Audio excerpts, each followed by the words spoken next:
Open your fridge right now. A can of soda, some yogurt, leftover pizza, maybe some fruit flown in from the other side of the planet. Your ancestors would not recognize a single item in there as food. And what they actually ate instead would horrify most people alive today. Not because they were primitive, because they were desperate, and because the things that kept them alive are still running inside your body right now, every single day, in ways you've never noticed. To understand it, you have to go back roughly 3 million years. Your earliest ancestors were not hunters. They were scavengers, the last ones at the table. When a lion killed an antelope on the African savanna, it ate the best parts first, muscle, liver, heart. Then the hyenas moved in and crunched through the ribs and smaller bones. By the time your ancestors arrived, what was left was the carcass itself, picked clean, except for one thing: the thick leg bones. Bones so dense that even hyena jaws couldn't crack them open. And this is what your earliest ancestors survived on. Their signature meal was bone marrow. Early humans would creep up to a stripped carcass, grab the heaviest leg bones, and smash them open with stone flakes called Oldowan tools. Inside was marrow, gray, slick, dripping with fat. They scooped it out with their fingers and ate it raw. For your ancestors, this was a feast. No other animal on Earth could reach it. The marrow was sealed inside bones too thick for any other scavenger to break. And your ancestors had the one thing no other animal had: hands precise enough to grip a rock and crack them open. They ate the brains too. A cracked skull holds almost a pound of solid fat, and fat is the most calorie-dense substance in the animal kingdom. For an ancestor living on scraps, a skull was a jackpot. This is why your body still treats fat like treasure. It still remembers. They also ate insects, termites, grubs, beetles, fat white larvae the size of your thumb that crunched like shrimp. For your deep ancestors, insects were not a last resort. They were dinner. This was life for over 1 million years. Day after day, generation after generation. Then fire changed everything. The oldest evidence of humans controlling fire comes from Wonderwerk Cave in South Africa, roughly 1 million years ago. Once we had fire, we had cooking. Meat roasted over coals, roots buried in hot ash, marrow bones dropped directly into the embers. And cooking is essentially pre-digestion.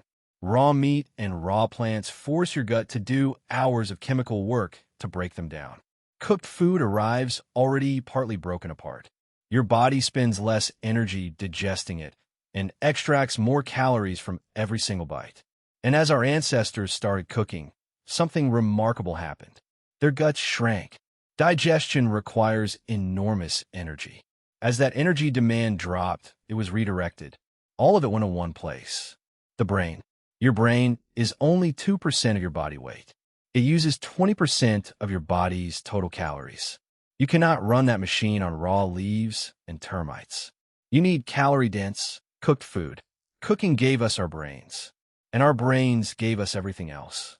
By 300,000 years ago, your ancestors looked much like you do today, and they were eating almost everything they could catch, dig up, or reach. Mammoth, bison, wild horse, and reindeer on the open plains. Fish and shellfish from rivers and coastlines. Roots, wild grains, berries, nuts, and mushrooms from the land itself.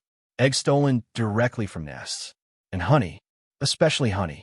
The Hadza, a hunter-gatherer tribe in Tanzania, who still live the way humans lived before farming existed, get roughly 15% of their total calories from wild honey. They climb dangerous trees. They get stung hundreds of times.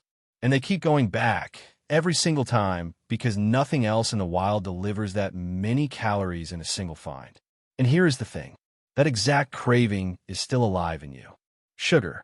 Your brain is wired for it because for hundreds of thousands of years, sugar gave your body two things simultaneously: instant energy to use right now and extra fuel your body converted into fat to store for later. That stored fat was the only thing that kept you alive when food ran out, which happened constantly. A dripping honeycomb was the most calorie-rich meal most of your ancestors ever encountered in their entire lives. That is the program running inside you right now. Your body cannot tell the difference between honey in a tree and a can of soda. Modern food found that ancient signal and built an industry around it. Sugar wears 1,000 different costumes now. It is in your soda, your bread, your sauces, your cereal, almost every packaged food that exists. And that is why you cannot stop eating it. Your body is still trying to store fat for the next famine. The famine that is never going to come. But your body does not know that yet. Meat ran the same program. A single mammoth carcass could feed an entire tribe for weeks. One successful hunt saved hundreds of hours that would otherwise have been spent digging roots and picking berries. That saved time became time to raise children, to teach skills, to make better tools, to tell stories around fires. Entire civilizations were built on the caloric surplus that came from large animal kills. This is why your body still craves protein the way it does. Every craving you have today was shaped by what kept your ancestors alive. But there is one craving from our history that we still have trouble admitting out loud. In a cave in England called Gough's Cave, researchers found human bones from roughly 14,700 years ago. And those bones told a story nobody wanted to read. The skulls had been meticulously cleaned with stone tools. The face and the base had been carefully removed. What remained was the upper dome, shaped rim by rim into a cup. The long bones had been cracked open the exact same way your earliest ancestors cracked open antelope legs for the marrow inside. But here is the part that makes this genuinely disturbing. This was not starvation. The same cave contains the remains of horses, deer, and other animals. There was food, plenty of it. A 2017 study calculated how many calories a human body actually provides. Roughly 125,000. A single bison provides 600,000. A mammoth, 3 million. Humans were not efficient food. They were choice. One forearm bone found at Gough's Cave had been carved with a zigzag pattern after the meat was removed. This was not a last resort. It was a ritual. And Gough's Cave is not alone. Similar evidence has been found across Europe at sites in Germany, France, Spain, and Croatia. For hundreds of thousands of years in different parts of the world, humans were doing this to each other. Not always to survive, because somewhere in our history, we decided it meant something. It gets stranger still. Your ancestors didn't only eat fresh meat. They ate rotten meat. When a hunter killed an animal, they couldn't consume the entire carcass at once.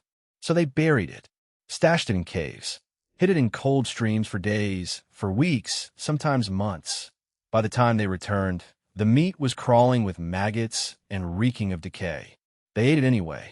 Some researchers believe they may have even preferred it.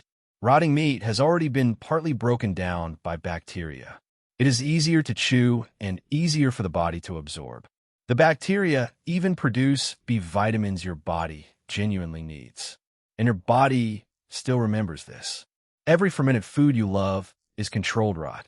Cheese, yogurt, sourdough, beer, wine, soy sauce, pickles. All of them are decay, slowed down, and made safe. Your taste for cheese didn't develop in a French dairy.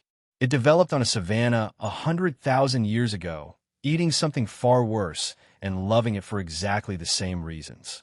Every craving you have today for fat, for salt, for sugar, for the richest thing you can find is still running inside you right now. Your body doesn't know about grocery stores. It doesn't know about refrigerators. It only knows one thing. Eat what is rich. Eat what is rare. Eat while you can, because tomorrow there might be nothing. At 11 at night, when you open the fridge, even though you're not hungry, you are running a 3 million-year-old program. Still scanning. Still trying to keep you alive. But the world it was built for is gone. If you took a modern human and dropped them into the world of 50,000 years ago, they would probably die within days. You would not know how to find clean water. Half the plants would be unrecognizable. You would not be strong enough to run down an animal, climb a tree for honey, or crack open a thigh bone for the marrow inside. You would die surrounded by a landscape full of food you could not see. But if you dropped a 50,000-year-old human into your kitchen right now, they would think they had walked into a god's pantry. A cold, sweet drink sealed in metal. Bread someone else baked. Milk that stayed fresh for weeks in a box. Fruit from places they had never heard of. Food that nobody had to chase, hunt, or fight for.